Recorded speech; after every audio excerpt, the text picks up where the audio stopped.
Hi all, എല്ലാവർക്കും നമസ്കാരം. ഇന്ന് ഞാൻ പറയാൻ പോകുന്നത് 2024 മെയ് 18 തീയതി പൂനെയിലെ കല്യാൺ നഗറിൽ വെച്ചുണ്ടായ ഒരു കാർ അപകടത്തെക്കുറിച്ചാണ്. ഈ അപകടത്തിൽ 2 പേർക്ക് ജീവൻ നഷ്ടമാവുകയും തുടർന്നുണ്ടായ സംഭവങ്ങളും നമ്മൾ ഒരുപക്ഷെ മുഖ്യധാരാ മാധ്യമങ്ങളിലല്ലാതെ കൂടെ കേട്ടറിഞ്ഞിട്ടുള്ളതാണ്. എന്താണ് ഈ കേസിന് ഇതിന് മാത്രം പ്രത്യേകത എന്നായിരിക്കും നിങ്ങൾ ചിന്തിക്കുന്നത്. കാരണം നമ്മുടെ ഇന്ത്യൻ നിരത്തുകളിൽ ദിവസേന തന്നെ നിരവധി അപകടങ്ങൾ ഉണ്ടാവുകയും അതിൽ നിരവധി പേർക്ക് ജീവൻ നഷ്ടപ്പെടുകയും ഒക്കെ ഉണ്ടാകുന്നുണ്ട്. അതൊക്കെ നമുക്ക് അറിയാവുന്ന കാര്യമാണ്. പക്ഷേ ഈ കേസിന് അതിൽ നിന്നുമൊക്കെ ഒരു ചെറിയ തരത്തിലുള്ള ഒരു വ്യത്യാസമുണ്ട്. അതായത് പണവും സ്വാധീനവും ഉണ്ടെങ്കിൽ ഒരു രാജ്യത്തിന്റെ നിയമവ്യവസ്ഥ വരെ വെല്ലുവിളിക്കാമെന്നും തങ്ങൾക്കെതിരെ പ്രത്യക്ഷാൽ ഉണ്ടായ എല്ലാ തെളിവുകളും അട്ടിമറിക്കാമെന്നും അതിലൂടെ തന്നെ ഒരു വിധിയെ എങ്ങനെ മാറ്റിമറിക്കാമെന്നും നമുക്ക് കാണിച്ചു തന്നൊരു കേസാണ് ഇത്. പക്ഷേ സോഷ്യൽ മീഡിയ എന്ന ഒരു വമ്പൻ കുരുക്ക് അല്ലെങ്കിൽ അതിൽ കൂടെ ഉണ്ടായ ആർജവം ഈ കേസിനെ എങ്ങനെ പിടിച്ചു കുലുക്കിയെന്നും ഇതിലെ പ്രതികൾക്ക് എങ്ങനെ ശിക്ഷ ലഭിച്ചുവെന്നും നമുക്ക് കണ്ടു തന്നെ അറിയാം. മധ്യപ്രദേശിലെ ജബൽപൂർ എന്ന സ്ഥലത്ത് നിന്നും പൂനെയിലെ ഒരു IT കമ്പനിയിലേക്ക് ജോലിക്ക് തേടിയെത്തിയവരാണ് അനീഷും അശ്വനിയും. രണ്ടുപേരും ഒരേ സ്ഥലത്ത് നിന്ന് വന്നവരാണെങ്കിൽ പോലും അതിനു മുമ്പേ അവർക്ക് യാതൊരു വിധത്തിലുള്ള പരിചയം ഉണ്ടായിരുന്നില്ല. പൂനെയിലെ IT കമ്പനിയിൽ ജോലി ചെയ്യുകയും അതിനിടയിൽ അവർ തമ്മിൽ സൗഹൃദത്തിലാവുകയും അവർക്ക് ധാരാളം ഫ്രണ്ട്സിനെ അവിടെ നിന്ന് ലഭിക്കുകയും ഒക്കെയായിരുന്നു. അങ്ങനെ ജീവിതം നല്ല രീതിയിൽ മെച്ചപ്പെട്ട് മുമ്പോട്ട് പോകുന്നതിനിടയ്ക്കായിരുന്നു ഒരിക്കലും അവരെ പ്രതീക്ഷിക്കാത്ത രീതിയിൽ ചില സംഭവ വികാസങ്ങളും അവരുടെ ജീവിതത്തിൽ ഒരിക്കലും മറക്കാനാവാത്ത ചില ദുരന്തപൂർണമായ നിമിഷങ്ങളും എത്തിച്ചേർന്നു. 2024 മെയ് 18 ശനിയാഴ്ച ഏകദേശം രാത്രി എടുക്കുന്ന സമയത്തായിരുന്നു അശ്വിനിയും അനീഷും അവരുടെ കുറച്ച് ഫ്രണ്ട്സും കൂടെ പൂനെയിലെ കല്യാൺ നഗറിലുള്ള ബോളർ എന്ന പബ്ബിലേക്ക് ഒരു നൈറ്റ് ഔട്ട് പാർട്ടിക്കായി പോകുന്നത്. വളരെ കാലങ്ങൾക്ക് ശേഷം തങ്ങളുടെ എല്ലാം ഫ്രണ്ട്സുമായി ഇങ്ങനെ ഗെറ്റ് ടുഗദർ കൊണ്ട് ആയതുകൊണ്ട് തന്നെ അവരെല്ലാവരും തന്നെ വളരെ എക്സൈറ്റ്മെന്റ് ആയിരുന്നു. അങ്ങനെ അശ്വിനും അനീഷും തങ്ങളുടെ ഫ്രണ്ട്സുമായി ബോളർ ക്ലബിലേക്ക് ഏകദേശം രാത്രി സമയത്തൂടെ എത്തുകയാണ്. ബോളർ ക്ലബ് എന്നത് ഒരുവിധം മിഡിൽ ക്ലാസ് ഫാമിലിക്കൊക്കെ അഫോർഡ് ചെയ്യാൻ പറ്റുന്ന ഒരു ക്ലബ്ബായിരുന്നു.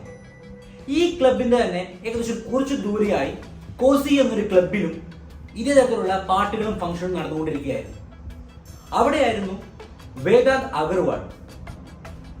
അഗർവാൾ എന്ന 17 വയസ്സുള്ള ഒരു പയ്യൻ തന്റെ സുഹൃത്തുക്കൾക്ക് വേണ്ടി +2 ജയിച്ചതിന്റെ ഒരു പാർട്ടി നടത്തുന്നത്. ആ പാർട്ടി അവൻ നടത്തുന്നത് വളരെ നിസ്സാരക്കാരനായിട്ട് അവനെ കണക്കാക്കരുത്.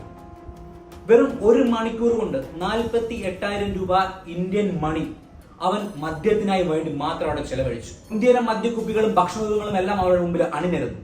വളരെ പോഷായിട്ടുള്ള പബ്ബായിരുന്നു കോസി ബാർ. വേദാന്ത് 18 വയസ്സിന് താഴെയുള്ള ചെറുപ്പക്കാരനായിരുന്നിട്ട് പോലും അവന് അവിടെ മദ്യം സേവ് ചെയ്യണമെന്നുണ്ടെങ്കിൽ അവന്റെ അച്ഛന്റെയും അതുപോലെ തന്നെ അവന്റെ ഫാമിലിയുടെയും ബാക്ക്ഗ്രൗണ്ട് അവർക്ക് നന്നായിട്ട് അറിയാമെന്നുണ്ടായിരുന്നു. വേദാന്തിന്റെ അച്ഛൻ പൂനെയിലെ തന്നെ number 1 real estate infrastructure agency ആയ ബ്രഹ്മയുടെ ഓണറായിരുന്നു.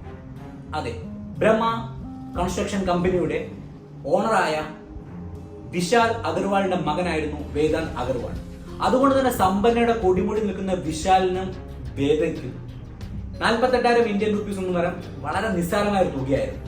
അതുകൊണ്ട് തന്നെ ആ ബാറിലും ആ പബ്ബിലും ഇരുന്ന് അവർ ആകാമാത്രം അർമാദിച്ച് വളരെയധികം കുടിച്ച് ഏകദേശം ലക്കുകളുടെ സമയത്തായിരുന്നു 12 മണിയോട് കൂടി ആ ബാർ അടയ്ക്കുന്നെന്ന് അല്ലെങ്കിൽ ആ പബ്ബ് അടയ്ക്കുന്നെന്ന് അവിടുത്തെ ഓണർ സാധിച്ചത്. ഇത് മുഖാന്തരം വേദാന്തിന്റെ സുഹൃത്തും കൂടെ അവിടുന്ന് തന്നെ ഏകദേശം ഒരു 3 കിലോമീറ്റർ ദൂരെയുള്ള ബ്ലാക്ക് ബാർ പബ് എന്ന സ്ഥലത്തേക്ക് വീണ്ടും എത്തുകയാണ്. ബ്ലാക്ക് പബ്ബിലെത്തിയ ഇവർ വീണ്ടും അവിടെ വെച്ച് മദ്യപിക്കുകയാണ്. ഏകദേശം 1.5 മണിക്കൂർ നിരന്തരമായ മദ്യപാനം മൂലം വേദാന്തും അവരുടെ സുഹൃത്തുക്കളും നല്ല രീതിയിൽ ഫിറ്റ് ആയിരുന്നു. മദ്യത്തിന് അടിമയായ രീതിയിലായിരുന്നു അവരുടെ പെരുമാറ്റങ്ങളെല്ലാം തന്നെ. ഏകദേശം ആ ബാറും ആ പബ്ബും ക്ലോസ് ചെയ്യുന്ന സമയത്തോടു കൂടി തന്നെ ഇവർ തിരിച്ച് വീട്ടിലേക്ക് പോകാനായി വേദാന്ത് തന്റെ 2 സുഹൃത്തുക്കളെയും ഒപ്പം കൂട്ടി. വേദാന്തിന്റെ ഡ്രൈവർ അവന്റെ പുതുപുത്തൻ പോർഷെ ടൈക്കൺ ഇലക്ട്രിക്കൽ കാറുമായി വെളിയിൽ വെയിറ്റ് ചെയ്യുകയായിരുന്നു. പക്ഷെ അപ്പോൾ വേദാന്ത് അയാളോട് പറയുകയാണ്, കാർ ഞാൻ എടുത്തോളാം, താൻ പുറകെ ഇരുന്നോളൂ. പക്ഷെ വേദാന്തിന്റെ ആ സിറ്റുവേഷൻ കണ്ട ഡ്രൈവർ അവനെ അവിടെ തടയുകയാണ്. പക്ഷെ പണത്തിന്റെ ഇത്ര വലിയ ഒരു കുതിപ്പിൽ നിൽക്കുന്ന അവൻ മദ്യത്തിന്റെ ആ ഒരു ലഹരിയും അല്ലെങ്കിൽ തനിക്കുണ്ടായ ഒരു അഹങ്കാരം അല്ലെങ്കിൽ കോൺഫിഡൻസിന്റെ ആ ഒരു ലെവലിൽ പറയുകയാണ്, കാർ ഞാൻ ഓടിച്ചൊന്നും സംഭവിച്ചില്ല, താൻ പുറകെ ഇരുന്നോളൂ. അങ്ങനെ അവൻ തന്റെ 2 ഫ്രണ്ട്സിനെയും ഡ്രൈവറെയും വെച്ച് കാർ സ്റ്റാർട്ട് ചെയ്യാൻ തുടങ്ങുമ്പോഴായിരുന്നു വേദാന്തിന്റെ ഡ്രൈവർ വിശാലിനെ ഫോൺ ചെയ്ത് വിവരം അറിയിക്കുന്നത്. വലിയ ബിസിനസ് ടൈക്കൂണായ വിശാൽ ഒരുപക്ഷെ മകനെ വിലക്കുമെന്നും മകനോട് കാര്യങ്ങൾ പറഞ്ഞ് മനസ്സിലാക്കുമെന്നും കരുതി ഡ്രൈവർക്ക് തെറ്റി. ഡ്രൈവർ പറയുകയാണ് അവന് വാഹനം കൈമാറും, അവൻ എന്റെ മകനാണ്, അവൻ എന്ത് ചെയ്യണം ചെയ്യേണ്ട എന്നൊക്കെ അറിയാം. ഡ്രൈവർ അയാൾ പറഞ്ഞതുപോലെ തന്നെ വേദാന്തിന് വാഹനം കൈമാറുകയാണ്. പബ്ബിൽ നിന്ന് എടുത്ത പാട് തന്നെ വേദാന്ത് വളരെ നല്ല വേഗത്തിലായിരുന്നു ഈ വാഹനം അവിടെ നിന്നും പറത്തിക്കൊണ്ട് പോയത്. ഈ സമയം തന്നെ ബോർഡർ പബ്ബിൽ നിന്നും തങ്ങളുടെ സുഹൃത്തുക്കളുമായി പാർട്ടി കഴിഞ്ഞ അശ്വിനിയും അനീഷും ഒരു സ്കൂട്ടറിൽ ആ റോഡിൽ കൂടെ തിരികെ വരികയായിരുന്നു. അങ്ങനെ അവർ കല്യാൺ നഗറിലുള്ള ഒരു ബ്രിഡ്ജിന് താഴെയുള്ള യൂട്ടേൺ എടുത്ത് തിരിച്ച് തങ്ങളുടെ താമസ സ്ഥലത്തേക്ക് പോകാൻ വേണ്ടി ആ ബ്രിഡ്ജിന്റെ ആ യൂട്ടേണിന്റെ ഭാഗത്തോടെ ഇങ്ങനെ വരുമ്പോഴായിരുന്നു അവർ 4 ഭാഗവും നോക്കുന്നുണ്ട്. പുറകിൽ വണ്ടി വല്ലതും ഉണ്ടോ, അല്ലെങ്കിൽ എന്തെങ്കിലും നമ്മുടെ ഭാഗത്തു നിന്ന് തെറ്റ് സംഭവിക്കാൻ സാധ്യതയുണ്ട്. അങ്ങനെയൊക്കെ വളരെ വീക്ഷണത്തോടും വളരെ ശ്രദ്ധയോടും കൂടി അനീഷ് ആയിരുന്നു വാഹനം ഓടിച്ചിരുന്നത്. അനീഷ് വാഹനം എടുക്കുന്ന CCTV വിഷ്വൽസ് ഒക്കെ നമുക്ക് വളരെ വ്യക്തമായി തന്നെ കാണാൻ സാധിക്കും. അങ്ങനെ അനീഷ് വളരെ ശ്രദ്ധയോട് കൂടി തന്റെ വാഹനം മുമ്പോട്ട് കടത്തിക്കൊണ്ട് പോയി. ഏകദേശം നിമിഷങ്ങൾക്കുള്ളിൽ തന്നെയാണ് വെട്ടിയുണ്ട പോലെ ഒരു പോർഷെ കാർ പുറകിൽ കുതിക്കുന്നത്. നിമിഷ നേരങ്ങൾക്കും തന്നെ ആ പോർഷെ കാർ അവരുടെ വാഹനത്തെ ഇടിച്ചു കയറ്റി. അശ്വിനി ഏകദേശം 20 അടിയോളം ഉയർന്നു പൊങ്ങിയാണ് നിലത്തേക്ക് വീണത്. അനീഷ് ആണെങ്കിലോ വാഹനത്തിൽ തെറിച്ച് അടുത്ത് പാർക്ക് ചെയ്തിട്ട് വണ്ടിയിൽ തലയിടിച്ച് സ്പോട്ടിൽ തന്നെ 2 പേരും അവിടെ ജീവൻ വെടിയുകയാണ്. രാത്രി 2 മണി ആയതുകൊണ്ട് തന്നെ റോഡിലൊന്നും ആളുകൾ കാണില്ല എന്ന് കരുതി നമുക്ക് തെറ്റി. അവിടെ സമീപത്ത് കൂടിയ ചില കടകളിലെയും അതുപോലെ തന്നെ വഴിയാത്രക്കാരും എല്ലാം തന്നെ ഈ ഭീകരമായ ദൃശ്യം കണ്ട് നടുങ്ങിപ്പോയി. പെട്ടെന്ന് തന്നെ മദ്യത്തിന്റെ ആ ഉന്മാദത്തിൽ നിന്ന് ഉയർന്ന വേദാന്ത് അവിടെ നിന്ന് രക്ഷപ്പെടാൻ വേണ്ടി കാലിൽ നിന്ന് ഇറങ്ങി ഓടാൻ തയ്യാറാവുകയാണ്. പക്ഷേ നല്ലവരായ നാട്ടുകാർ അപ്പോൾ തന്നെ വേദാന്തിനെ പിടിച്ച് നല്ല രീതിയിൽ കൈകാര്യം ചെയ്തു. ഇതൊരു പക്ഷേ നമ്മളുടെ ഇന്ത്യൻ ലോയ്ക്ക് എതിരെ അല്ലെങ്കിൽ പോലും ഇങ്ങനെയുള്ള ചില സാഹചര്യങ്ങൾ തെറ്റ് കാണിക്കുന്ന ഇങ്ങനെയുള്ളവന്മാരെ പിടിച്ച് 2 പൊട്ടിക്കുന്നതിന് ഒരു തെറ്റുമില്ല. അതുകൊണ്ട് തന്നെ നല്ല രീതിയിൽ കൈകാര്യം ചെയ്ത വിശാലിനെ അടുത്തുള്ള പോലീസ് സ്റ്റേഷനിലേക്ക് അവർ കൈമാറി. ഏകദേശം 20-ൽ കുറയാതെ തന്നെ ദൃക്സാക്ഷികളായിരുന്നു ആ സ്പോട്ടിൽ ആ സംഭവത്തിൽ ഡ്രൈവർ സീറ്റിൽ നിന്നും വേദാന്ത് ഇറങ്ങി വരുന്നത് കണ്ടുകൊണ്ടിരുന്നത്. അതുകൊണ്ട് തന്നെ ഒരു തരത്തിലും വേദാന്ത് ഡിനൈ ചെയ്യാൻ പറ്റില്ല, താനല്ല കാർ ഓടിച്ചത്. ഏകദേശം 3 മണിയോട് കൂടി വേദാന്തിനെ അടുത്തുള്ള പോലീസ് സ്റ്റേഷനിൽ കൈമാറി. വേദാന്ത് പോലീസ് സ്റ്റേഷനിൽ നിമിഷങ്ങളിൽ തന്നെ വിശാലിന് ഈ വിവരങ്ങൾ അറിയുകയും വിശാൽ അവിടെ എത്തുന്നതിന് മുമ്പ് തന്നെ, അതായത് വേദാന്ത് അച്ഛനായ വിശാൽ അവിടെ എത്തുന്നതിന് മുമ്പ് തന്നെ ആ കാലത്തെ BJP MLA ആ പോലീസ് സ്റ്റേഷനിലേക്ക് എത്തുകയും ആ പോലീസിനോട് കാര്യങ്ങൾ അറിയുകയും ചെയ്തു. പിന്നീട് ഇദ്ദേഹത്തോട് മാധ്യമപ്രവർത്തകർ ഇതേക്കുറിച്ച് ചോദിച്ചെങ്കിലും അയാൾ പറഞ്ഞത് എൻ്റെ ഒരു ഫാമിലി ഫ്രണ്ട് ആയതുകൊണ്ട് മാത്രമാണ് ഞാൻ ഇയാളെ കാണാൻ ഇവിടെ വന്നത്. ഓർക്കണം, ഇത്ര നല്ല ഫാമിലി ഫ്രണ്ട് നമുക്ക് ആർക്കും കിട്ടാൻ സാധ്യതയില്ല. രാത്രി 3 മണിക്ക് ഇങ്ങനെ ഒരു ഇൻസിഡന്റ് നടന്ന് നിമിഷങ്ങൾക്കുള്ളിൽ തന്നെ അവിടുത്തെ MLA സ്ഥലത്ത് എത്തണമെങ്കിൽ അയാളുമായുള്ള ബന്ധം അവർക്ക് എത്രമാത്രമായിരിക്കും. വാട്ടവർ, അതെന്തുമായിക്കോട്ടെ. പിറ്റേ ദിവസത്തോടു കൂടി തന്നെ ഈ കേസിനെ കുറിച്ചുള്ള വിവരങ്ങളും പ്രചാരണങ്ങളും എല്ലാം തന്നെ മാധ്യമങ്ങൾക്കിടയിലും ജനങ്ങൾക്കിടയിലും വലിയൊരു ചർച്ചയായി. കാറിന്റെ രജിസ്ട്രേഷൻ കഴിഞ്ഞ മാസം മുടങ്ങിക്കിടക്കുന്നതുകൊണ്ട് തന്നെ മാർച്ച് മുതൽ ഈ കാറിന്റെ രജിസ്ട്രേഷൻ മുടങ്ങിക്കിടക്കുന്നതുകൊണ്ട് ഇടിക്കുന്ന സമയത്ത് ഈ കാറിന് നമ്പർ പ്ലേറ്റ് ഇല്ല. ഓടിച്ച വേദാന്തിന് ലൈസൻസ് ഇല്ല. അവന് 18 വയസ്സ് തികഞ്ഞിട്ടുമില്ല.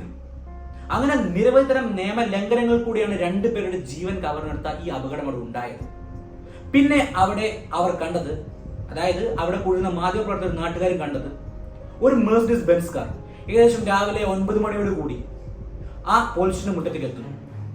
അതിൽ നിന്നും ഇറങ്ങിയ ഒരാൾ കയ്യിൽ നിറയെ പിസ്സ പാക്കറ്റുമായി ആ സ്റ്റേഷനുള്ളിലേക്ക് കയറി പോവുകയാണ്. അതിൽ നിന്നും അവിടെ കൂടുതൽ ജനങ്ങൾക്ക് ഒരു കാര്യം മനസ്സിലായി, നല്ല VIP ട്രീറ്റ്മെന്റ് തന്നെ അകത്ത് കിടക്കുന്നവന് കിട്ടുന്നുണ്ട്. വെളിയിൽ നിൽക്കുന്ന നമ്മൾ മണ്ടന്മാർ തന്നെ.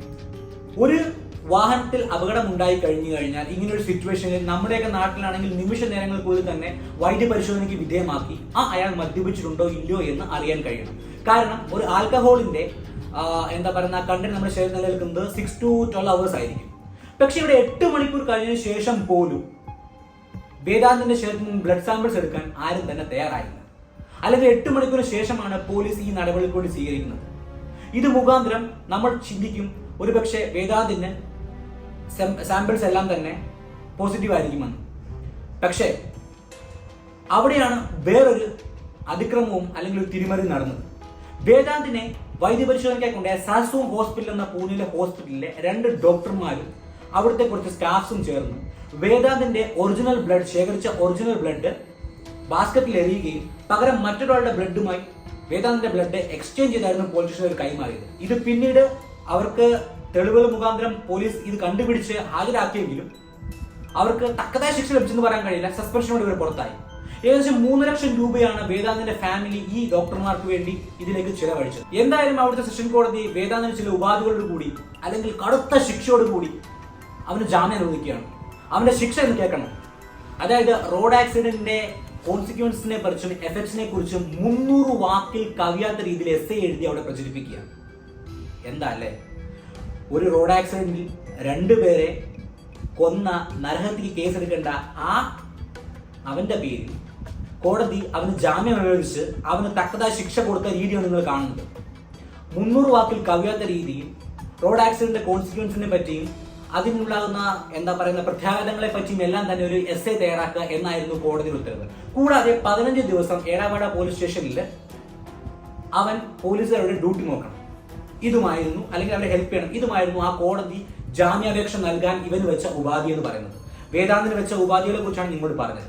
ഈ ഒരു സിറ്റുവേഷൻ തന്നെ നിങ്ങൾക്ക് വേദാന്തിന്റെ ഫാമിലിയെ കുറിച്ചും ബാക്ക്ഗ്രൗണ്ടിനെ കുറിച്ചും അവനുള്ള പൊളിറ്റിക്കൽ സ്വാധീനത്തെ കുറിച്ചും എല്ലാം മനസ്സിലായി കാണുമല്ലോ. എന്നാലും അവരുടെ ഫാമിലിയെ കുറിച്ച് പറയാതിരിക്കുക വയ്യ. വിശാലിനെ പോലെ തന്നെ അതിലും ഭയങ്കരനായിരുന്നു അയാളുടെ അച്ഛനായ സുരേന്ദ്ര അഗർവാളും. ഒരു കാലത്ത് മുംബൈ അടക്കി വാണുന്ന ഛോട്ടാ രാജനെ ശിവസേനയുടെ ഒരു മന്ത്രിയെ കൊല്ലാനായി കരാറെടുത്ത് കൊടുത്ത മനുഷ്യനായിരുന്നു സുരേന്ദ്ര അഗർവാൾ. അതിന്റെ പേരിലും അയാൾക്കെതിരെ കേസുകളുണ്ട്. അങ്ങനെ ഈ ഒരു കേസിലും നിസ്സാരമായി തന്റെ കൊച്ചുമകനെ വെളിയിൽ കൊണ്ടുവരാമെന്നും ഈ കൊലക്കുറ്റം ഡ്രൈവറുടെ മുകളിൽ കെട്ടിവെക്കാമെന്നും അവർ തീരുമാനിച്ചു. ആദ്യം അവർ ഡ്രൈവറോട് അപേക്ഷിച്ചു. പക്ഷേ 2 പേർ മരിച്ചത് മൂലം താൻ ഈ കേസ് എടുത്തു കഴിഞ്ഞാൽ താൻ ഈ കേസിൽ പൂർണ്ണമായി പെടുമെന്നും ധാരാളം കാലം ജയിൽ ശിക്ഷ അനുഭവിക്കുമെന്നും മനസ്സിലാക്കിയ ആ ഡ്രൈവർ ഇതിൽ നിന്ന് പിന്മാറുകയാണ്. തുടർന്ന് ഭീഷണിയുടെ സ്വരങ്ങളായിരുന്നു. 2 ദിവസം അദ്ദേഹത്തെ ഹൗസ് അറസ്റ്റിൽ വെച്ച് അവർ പീഡിപ്പിക്കുകയുണ്ടായി. അദ്ദേഹത്തിന്റെ ഭാര്യ അദ്ദേഹത്തെ അന്വേഷിച്ച് വന്നത് നിമിത്തം അവിടുന്ന് അദ്ദേഹത്തെ രക്ഷപ്പെടുത്തുകയും പിന്നീട് പോലീസ് സ്റ്റേഷനിൽ പോയി കംപ്ലൈന്റ് കൊടുക്കുകയും ചെയ്തു. എന്നിട്ടും വിശാലും സുരേന്ദ്ര അഗർവാളും വെറുതെ ഇരുന്നില്ല.